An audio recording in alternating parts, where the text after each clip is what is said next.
Everyone, good afternoon, welcome back to Parcham. I M पूजा और आज हम डिस्कस करने वाले हैं मुग़ल सल्तनत का पार्ट नंबर 3, जहाँ पे हम बात करेंगे द ग्रेट अकबर के बारे में। आज आप लोग वाकई में जानेंगे कि अकबर को द ग्रेट अकबर क्यों कहते हैं, इनकी पॉलिसीज़ क्या थी, इनका एडमिनिस्ट्रेशन कैसा था जिसको आज भी लोग याद करते हैं। ठीक है ना, कौन कौन से इन्होंने बैटल लड़े थे, क्या क्या इन्होंने आर्ट एंड कल्चर के लिए बात की थी और कौन से इनके नवरत्न थे। तो ये सारी बातें आज हमें डिस्कस करनी है। तो लेट्स स्टार्ट। इसका जो पीडीएफ है वो आपको परचम की वेबसाइट पे मिल जाएगा, वहाँ पे विजिट करके इसका पीडीएफ ले सकते हैं। लेकिन आप लोग से एक रिक्वेस्ट ये करूँगी कि आप लोग कॉपी पेन लेकर बैठिए, क्योंकि बहुत सी इन्फॉर्मेशन ऐसी होती है कि हम बोल देते हैं और स्लाइड्स में मेंशन नहीं होता है। कुछ इंपॉर्टेंट पॉइंट्स जो बोलते बोलते मुझे याद आ जाएँ और स्लाइड में मेंशन ना हो सकता है वही पॉइंट्स एग्जाम में पूछ लिए जाएँ। इसलिए कॉपी पेन को लेकर बैठिएगा और इम्पॉर्टेंट पॉइंट्स को, वन लाइन्स पॉइंट को आप नोट डाउन करते जाइएगा। ठीक है, सो स्टार्ट करते हैं हम अकबर द ग्रेट की कहानी। तो कहानी ऐसे शुरू होती है, आप सभी लोग जानते हैं शेर शाह सूरी के बारे में, जो कि हमने लास्ट सेशन में डिस्कस किया था। शेर शाह सूरी ने दिल्ली सल्तनत, पूरा दिल्ली का जो एरिया है, दिल्ली और आगरा, उस पर कब्जा कर लिया था। लेकिन जब शेर शाह सूरी की डेथ हो जाती है तो हुमायूं जो होते हैं वो वापस से गद्दी पे बैठते हैं। लेकिन उस दौरान वो 15 साल लगभग जो है हुमायूं यहाँ वहाँ भटकते रहते हैं। और उसी समय वो एक राजा होते हैं, अमरकोट के राजा वीरसाल, उनके यहाँ पे जाते हैं। और फिर उनकी जो बेगम होती है हमीदा बानो बेगम, 1542 में 1542 के आसपास अकबर का जन्म होता है। ठीक है, और फिर जन्म के बाद कंधार और काबुल पे वो कब्जा कर लेते हैं और उसके बाद इनका नाम जो है वो जलालुद्दीन मोहम्मद रखा जाता है। जलालुद्दीन मोहम्मद जो है, इनको संरक्षण दिया जाता है बैरम खान का। बैरम खान एक बहुत ही ट्रस्टवर्दी सेनापति होते हैं, किसके, हुमायूं के, और उनका ही संरक्षण जो है, बैरम खान का संरक्षण अकबर जी को दिया जाता है। ठीक है, तो अकबर को उनका संरक्षण मिलता है। आफ्टर दैट क्या होता है, 13 साल की उम्र में हुमायूं की डेथ हो जाती है। उस समय जो अकबर होते हैं वो पंजाब के गवर्नर के पद पर रहते हैं, क्योंकि हुमायूं ने पंजाब का गवर्नर कैसे अपॉइंट किया था, अकबर को किया था। जब 13 साल की उम्र में इनका निधन हो जाता है, हुमायूं की डेथ हो जाती है, तो बैरम खां 13 साल की उम्र में वहीं पंजाब में ईंटों का, जो ब्रिक्स होती है ना, ब्रिक्स को एक के ऊपर एक रख के एक स्टेज बना लो, तो ईंटों का सिंहासन बनाकर जो है वो अकबर का राजाभिषेक करते हैं। ये प्रश्न आया था कि बैरम खां ने कितने साल की उम्र में अकबर का राजाभिषेक किया, तो 13 साल की उम्र में। किस पे किया, तो ईंटों के सिंहासन पर इनका राजाभिषेक किया गया। ठीक है, अब बात करते हैं आगे कहानी ऐसी होती है कि अब हुमायूं की डेथ हो चुकी है, अकबर अभी बहुत छोटे हैं, तो वापस से जो आदिल शाह होते हैं, सूरी डायनेस्टी के होते हैं, सूरी वंश के होते हैं, वही शेर शाह वाला जो है सूरी वंश के ही होते हैं आदिल शाह। और आदिल शाह का सेनापति होता है हेमू, और आदिल शाह ने हेमू को विक्रमादित्य का टाइटल दिया जाता है। क्वेश्चन पूछा जाता है कि बताइए लास्ट विक्रमादित्य कौन थे, तो लास्ट विक्रमादित्य थे हेमू कौन थे, आदिल शाह का सेनापति था, और वो दिल्ली और आगरा पे कब्जा कर लेता है। लेकिन बैरम खां को ये बात बिल्कुल पसंद नहीं आती है, तो बैरम खां जो है वो अकबर के कमांडर में, मतलब अकबर किंग है लेकिन सेनापति कौन है, बैरम खान, तो बैरम खान की लीडरशिप में जो है वो हेमू से फाइट की जाती है। तो इसको बैटल ऑफ पानीपत कहते हैं, सेकेंड बैटल ऑफ पानीपत, क्योंकि आप सभी जानते हैं 1526 में पहली बैटल होती है पानीपत की, इब्राहिम लोदी और बाबर के बीच में। अब हम बात कर रहे हैं 1556 की, यहाँ पर सेकेंड बैटल ऑफ पानीपत होती है। किस किस के बीच में, अकबर, जिनका लीडर कौन है, बैरम खान है, अकबर और हेमू के बीच में होती है, जिसमें हेमू हार जाते हैं और अकबर जीत जाते हैं, और वापस से दिल्ली और आगरा पे कब्जा हो जाता है मुगल सल्तनत का। इस तरीके से वापस से मुगल सल्तनत जो है वो दिल्ली पे कब्जा कर लेती है। तो अभी अकबर बहुत छोटे हैं, तो सारी जो पावर होती है, डिसीजन मेकिंग पावर्स होती है, वो बैरम खान के पास होती हैं। बैरम खान बहुत ही ट्रस्टवर्दी होते हैं, इसलिए इनको खाना का टाइटल भी दिया जाता है।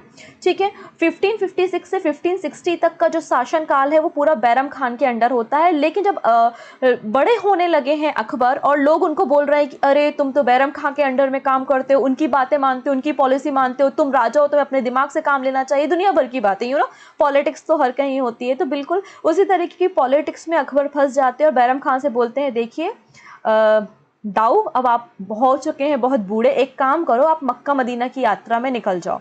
तो बिल्कुल बैरम खान जो है वो उनको मक्का की यात्रा पे भेज दिया जाता है अकबर के द्वारा। और रास्ते में गुजरात के पास इन पे कुछ लड़ाकू जातियाँ जो होती हैं वो हमला कर देती हैं और बैरम खान की डेथ हो जाती है। अब बैरम खान की जो वाइफ होती है उनका नाम रहता है सलीमा। तो सलीमा बेगम से शादी कौन कर लेते हैं, देन अकबर शादी कर लेते हैं। सलीमा बेगम का और बैरम खान का एक बेटा भी होता है जिसका नाम है रहीम।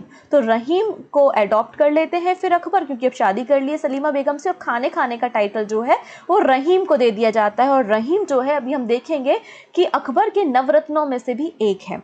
अब यहाँ पे देखिए बैरम खान का कंट्रोल तो चला गया है, लेकिन बीच में जो 50-60 से लेके 50-62 का जो पीरियड होता है वो कहलाता है आपका पेटीकोट शासन, पेटीकोट रूल। क्यों? क्योंकि इस समय जो हरम होता है जहाँ पे मुगल जो राजा होती हैं उनकी वाइफ्स, दासियाँ, मतलब लेडीज़ जहाँ पे रहती हैं उसको हरम कहते हैं। और वहाँ पे महामंगा जिसको वो बड़ी अम्मी के नाम से संबोधित करते हैं, बड़ी अम्मी कहते हैं अकबर।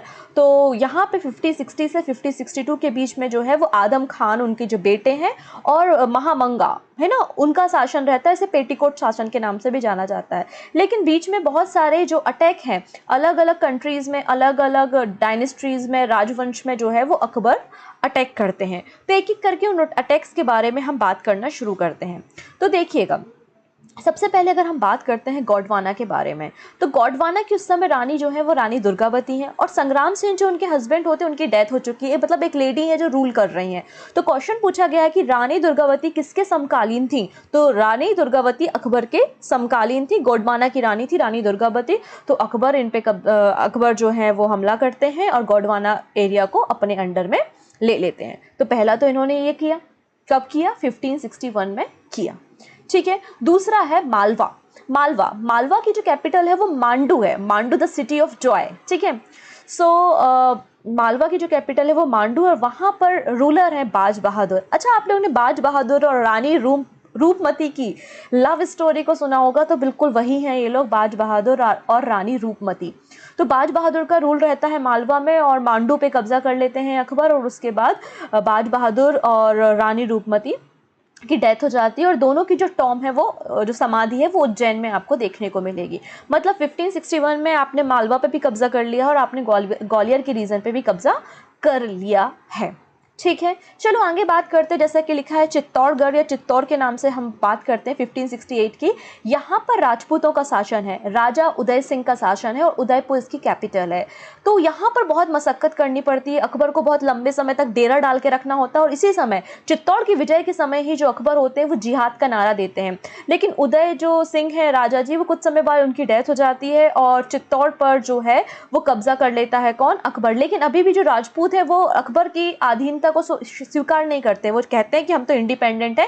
और उदय सिंह के ही बेटे होते हैं महाराणा प्रताप। तो महाराणा प्रताप और अकबर के बीच में अगर हम बात करते हैं तो अकबर के बीच में 1576 में जो है वो हल्दी घाटी का बैटल होता है, बैटल ऑफ हल्दी घाटी जिसे हम कहते हैं। किस किस के बीच में होता है? तो अकबर और महाराणा प्रताप के बीच में होता है, जिसमें महाराणा प्रताप हार जाते हैं और अकबर जीत जाते हैं। महाराणा प्रताप की बात करें, शिवाजी महाराज की बात करें और बाजीराव फर्स्ट की बात करें, ये तीनों के तीनों गौरिल्ला जो पद्धति होती है बैटल करने की उसमें बहुत माहिर होते हैं।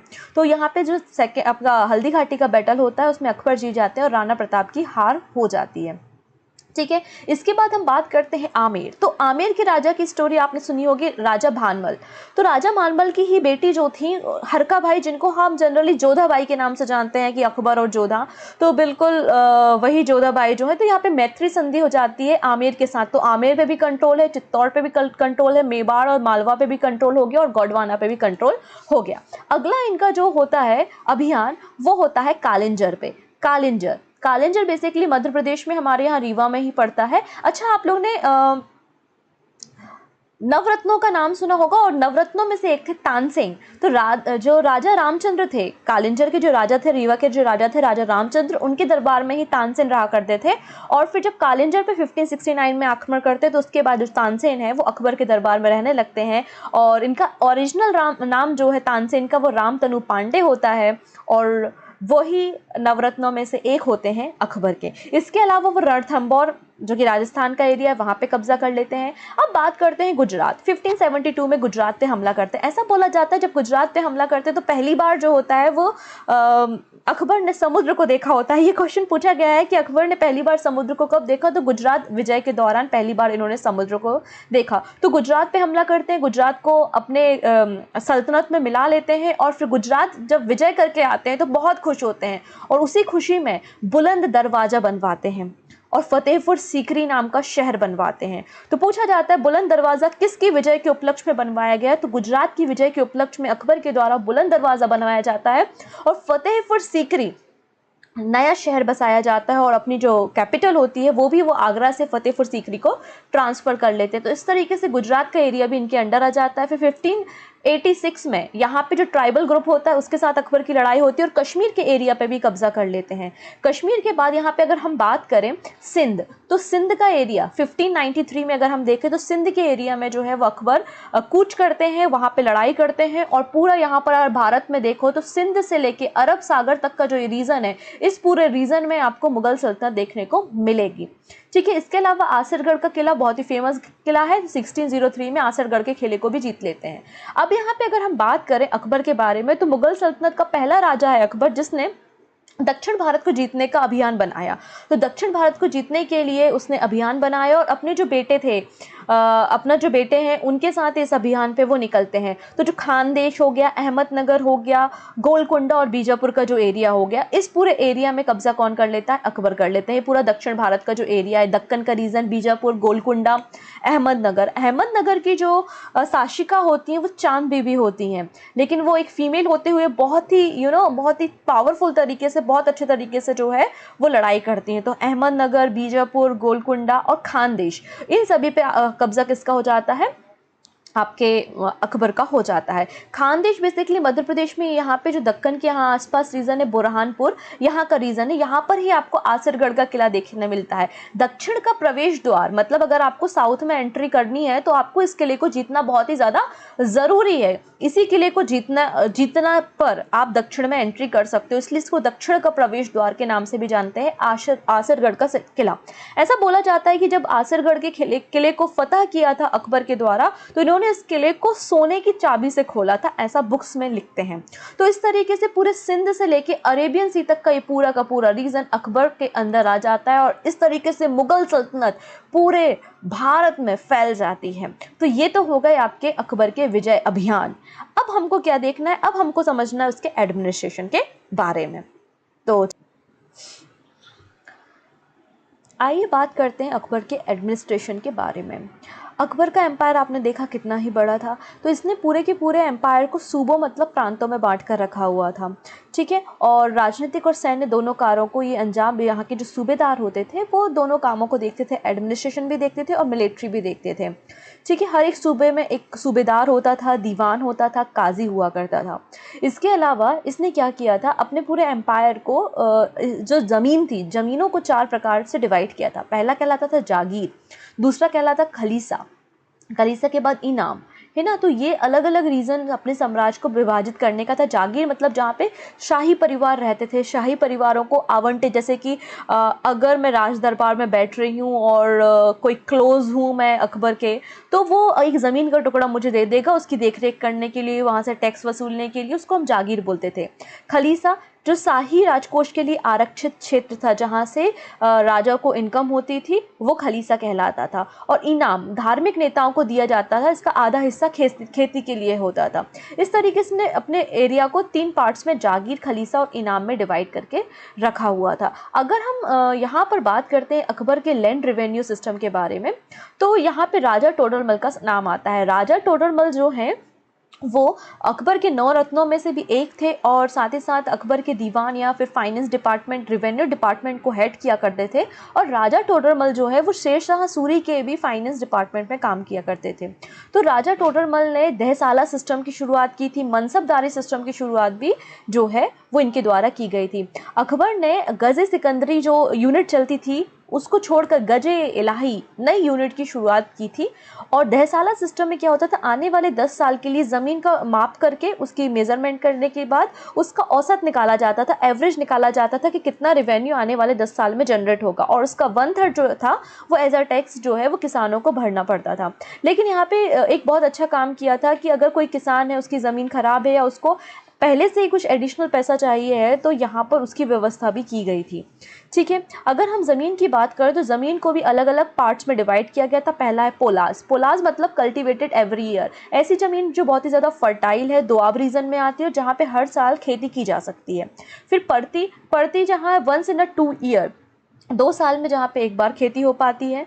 चाचर वंस इन द 3 और 4 ईयर, और बंजर बंजर ज़मीन जहाँ पे लंबे समय से खेती नहीं हुई है। तो अलग अलग एरियाज़ में खेती को, ज़मीन को अलग अलग टाइप से डिवाइड किया था और उसी हिसाब से टैक्स यहाँ पर लगाया जाता था।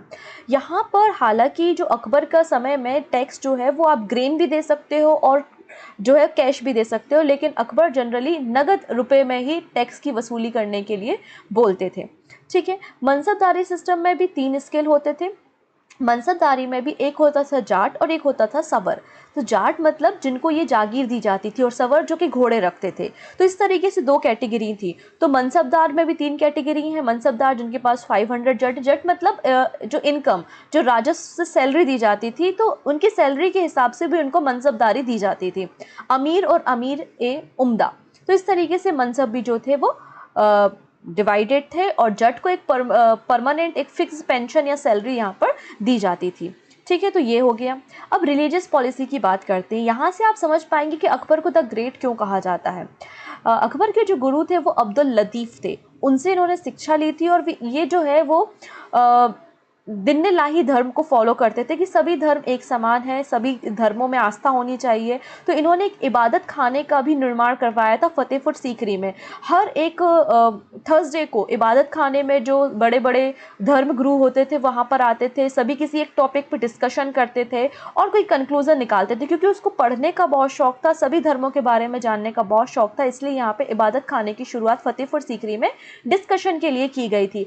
अगर आप यहाँ पे जिनचंद्र सूरी की बात करते हैं, हरि सूरी की बात करते हैं, तो ये जैन गुरु हैं जो कि अकबर के शासनकाल से संबंधित हैं। ठीक है ना। एक फारसी गुरु से अकबर ने सूर्य नमस्कार सीखा था, मतलब वो सभी धर्मों को फॉलो करता था, इसलिए उसने दिन्ने लाही धर्म की शुरुआत की थी। और दिन्ने लाही धर्म में क्या होता था कि अब्दुल फजल जो थे, अब्दुल फजल ने आईने अकबरी में इस बात की चर्चा की है। तो अब्दुल फजल, अगर कोई व्यक्ति जो दिन्ने लाही धर्म को अडॉप्ट करना चाहता है, तो अब्दुल फजल उनको लेकर आते थे अकबर के पास। अकबर उनको एकदम सम्मान के साथ उनको टाइटल देते थे। और यहाँ पे कुछ रूल थे कि आप जो कम उम्र की लड़कियां उनसे शादी नहीं करोगे, ज़्यादा उम्र की लड़कियां उनसे शादी नहीं करोगे, मतलब बूढ़ों से शादी नहीं करोगे, नॉन वेज नहीं खाओगे। इस तरीके से कुछ पॉलिसी थी, और जो पॉलिसीज़ को फॉलो करता था वो दिन्ने लाही धर्म में जुड़ जाता था। हालांकि विडंबना ये है कि बीरबल के अलावा किसी ने इस धर्म को नहीं चुना। बीरबल और 15 लोग और थे जिन्होंने दिन्ने लाही धर्म को अडॉप्ट किया था। इनफैक्ट मानसिंह, राजा टोडरमल, इन लोगों ने भी दिन्ने लाही धर्म को एक्सेप्ट नहीं किया था।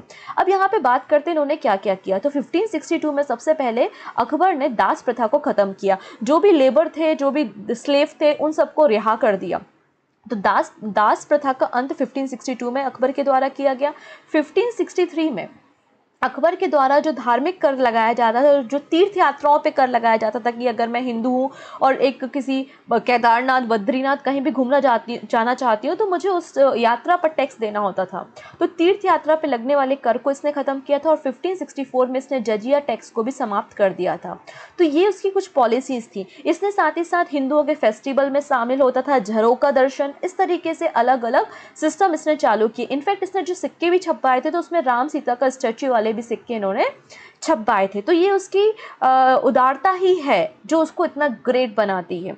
इसके अलावा सुलह कुल मतलब यूनिवर्सल पीस, सभी धर्म समान है, एकेश्वरवाद की पॉलिसी को आपको जो है वो अकबर के समय देखने को मिलती है। जैसा कि मैंने कहा 1582 में दिन्ने लाही धर्म की शुरुआत इसने की थी। झरोका दर्शन की शुरुआत भी इसने की थी। ठीक है। अगर हम कॉइन की बात करें, तो जैसे कि शेरशाह सूरी ने यहाँ पर दाम चलवाया था, रुपया चलवाया था, तो चांदी और कॉपर के और सोने के सिक्के इसने भी बनवाए थे। यहाँ पर जो रुपया और दाम में रेशियो था वो 1:40 था, जबकि शेरशाह सूरी के समय 1:64 था। बस इतना ही अंतर था यहाँ पर। कुछ जो यहाँ पर शेरशाह सूरी की जो रैयतवाड़ी व्यवस्था है, वो भी यहाँ पे कुछ अंश अकबर के में भी देखने को मिलता है। इसने इलाही एरा की शुरुआत की थी। इलाही एरा की शुरुआत किसने की थी? तो अकबर द ग्रेट के द्वारा इलाही की धर्म की एरा की शुरुआत की गई थी। साथ ही साथ पर्शियन भाषा का बहुत शौकीन था, क्योंकि ऑफिशियल लैंग्वेज जो मुगल सल्तनत की वो पर्शियन ही थी। तो इस सिक्कों पे भी पर्शियन लैंग्वेज में कविताएं लिखवाने का काम अकबर करते थे। अगर अकबर के नवरत्नों की बात करते हैं, तो अबुल फजल का नाम आता है। अबुल फजल ने ही आईने अकबरी मतलब अकबरनामा की रचना की है। ये इनके दरबार में रहा करते थे।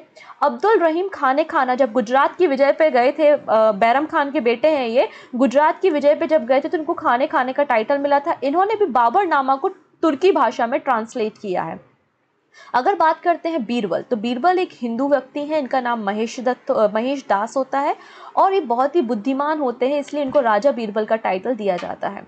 इसके बाद करते हैं मिर्ज़ा अजीज़ कोका।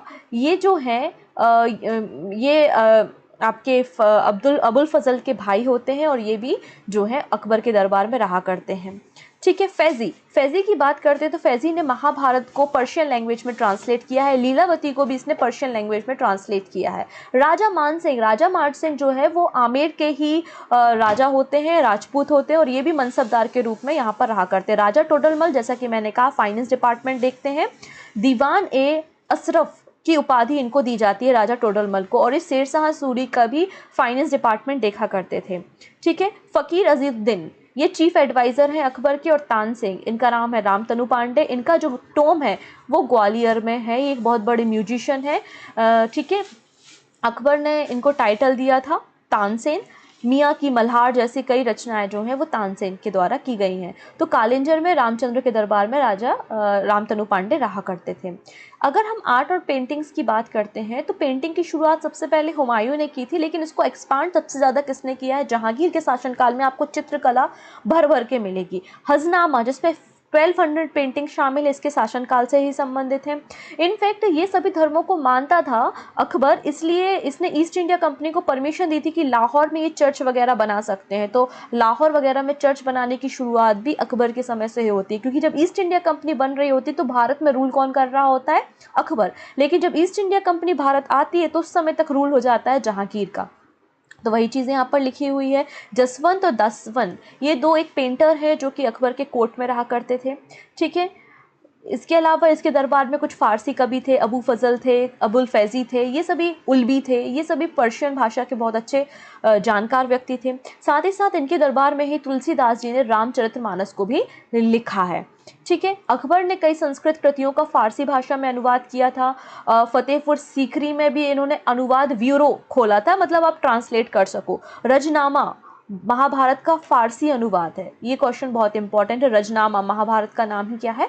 रजनामा है, जो कि पर्शियन भाषा का ही एक ट्रांसलेशन वर्जन है। तो पर्शियन भाषा को बहुत ज़्यादा प्रमोट करने का काम किसने करा है? अकबर ने। अगर कभी पूछ लिया जाए कि रियल फाउंडर ऑफ मुग़ल सल्तनत कौन है, तो बिल्कुल वो अकबर द ग्रेट ही हैं, क्योंकि हुमायूं के बाद आप देखेंगे कि हुमायूं के समय एकदम जो मुग़ल सल्तनत थी वो एकदम ख़त्म हो जाती है और बीच में सूरी डायनेस्टी आती है। ठीक है, अगर आर्किटेक्ट की बात करते तो फतेहपुर सीकरी हो गया, बुलंद दरवाज़ा हो गया, ये बनवाया है। दीवाने आम और दीवाने खास ये काफ़ी इंपॉर्टेंट है, तो ये भी आर्किटेक्ट जो है वो अकबर के द्वारा बनवाया गया है। दीवाने आम और दीवाने खास। इसके अलावा यहाँ पे बुलंद दरवाज़ा हो गया, ये जैसा कि मैंने आपको कहा। जामा मस्जिद ये भी इनके द्वारा ही बनवाई गई है।